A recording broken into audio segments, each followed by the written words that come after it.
Welcome, I'm Key Allen, and this channel is a place to slow down and see Christ Jesus with clarity and peace. Today's message is titled, The Warning We Forgot, When Tradition Replaces the Word of God. The story of Israel carries a warning that echoes across generations. Moses spoke with a clarity that shaped the path of Israel's history, and his words stood at the center of the covenant. By the time Christ Jesus walked through Galilee, layers of tradition had grown around the commandments. His steps through the grain fields and his healing in the synagogue revealed the difference between the written word and the rules the elders had added. Moses delivered a warning that carried the weight of a man who had stood in the presence of the Lord. In Deuteronomy chapter 4, he told Israel not to add to the word the Lord had given. That command protected the covenant's clarity. The boundaries were fixed, and the people were called to trust what God had spoken. Joshua carried that same conviction when he led Israel into the land. His charge in Joshua chapter 1 urged him to meditate on the book of the law and to keep it. The elders who outlived Joshua followed that pattern. They preserved what Moses wrote and taught it without expanding it. Their task was to guard the text, not to create a second law. The prophets stepped into Israel's story when the nation drifted. Their voices called the people back to the covenant. Isaiah confronted empty rituals. Jeremiah exposed false confidence. Malachi closed the Old Testament with a final appeal to remember the law of Moses. None of them introduced new commandments. Their work pointed Israel back to what the Lord had already spoken.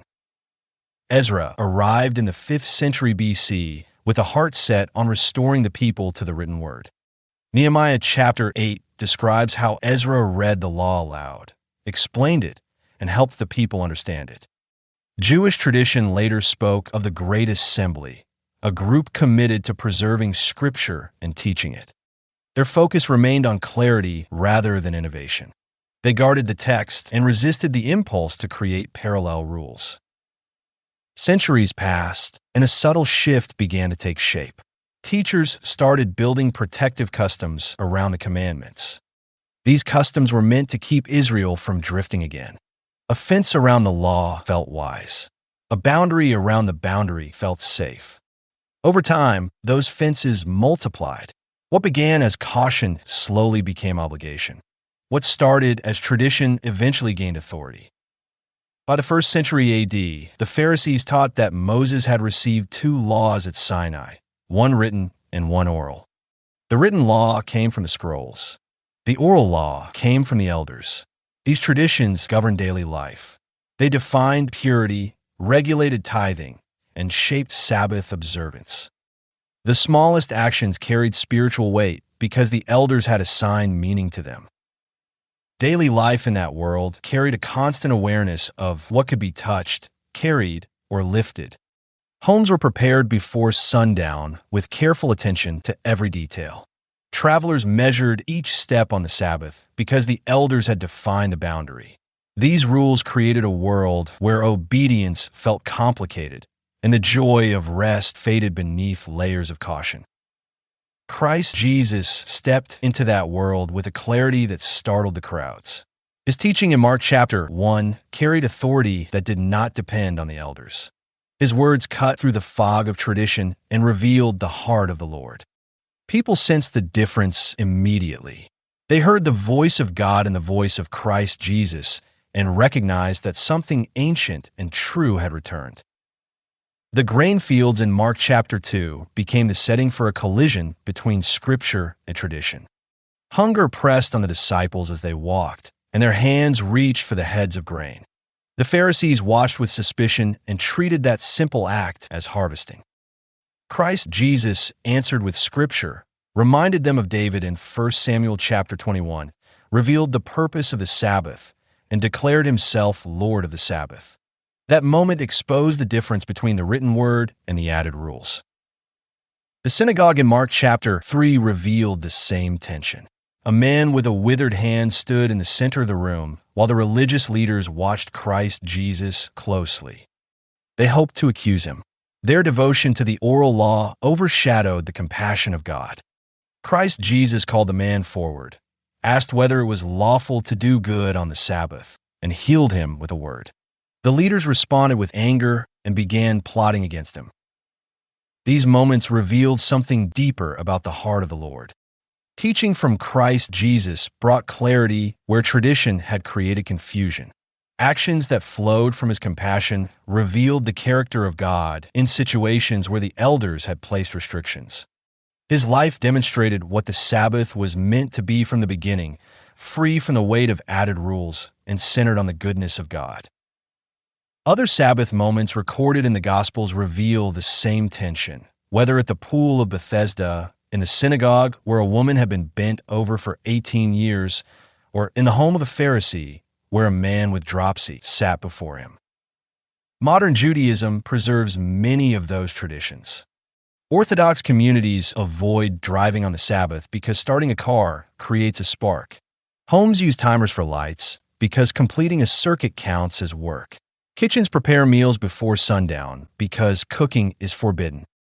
These practices reflect a desire to honor God, yet they also show how deeply the fence-building instinct shapes religious life. Some Christian traditions have developed expectations that grew from cultural moments rather than from Scripture.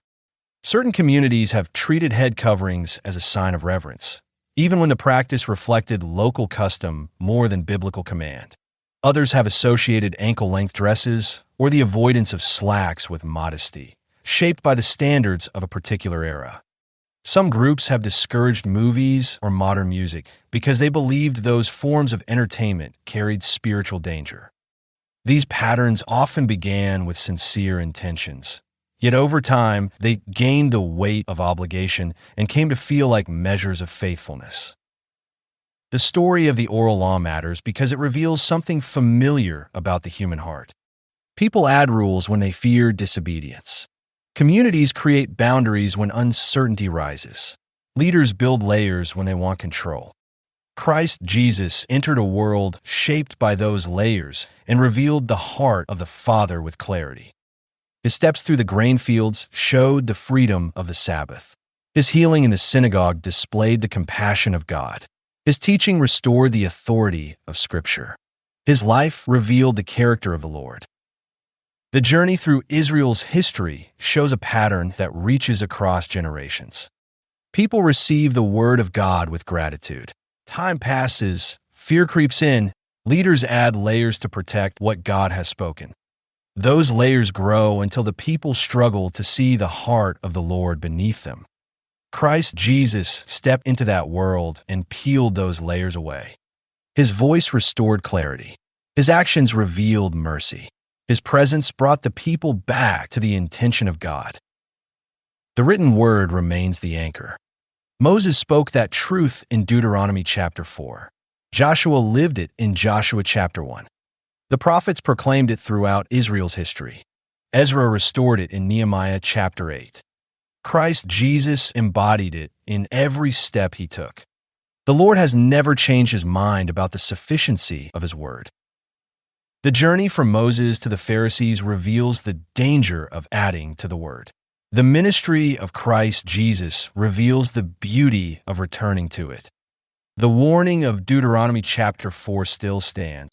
The example of Mark chapters 2 and 3 still teaches. The scriptures still carry the authority of God. Christ Jesus walked through a world filled with fences and opened a path back to the heart of the Father. His life revealed the difference between the commandments of the Lord and the traditions of men. His words invited the people to see the intention of God with clarity. His actions displayed the compassion of the Lord in places where tradition had obscured it. The message of this story reaches from Moses to the prophets, to Ezra, to the Pharisees, to Christ Jesus, and into our world. The call of the Scriptures remains steady. The word of the Lord stands firm. The truth God has spoken continues to guide his people. If this strengthened your heart today, take a moment to like the video and subscribe so you can stay with me on this journey. Send it to someone who might need encouragement. I look forward to joining you again in the next teaching.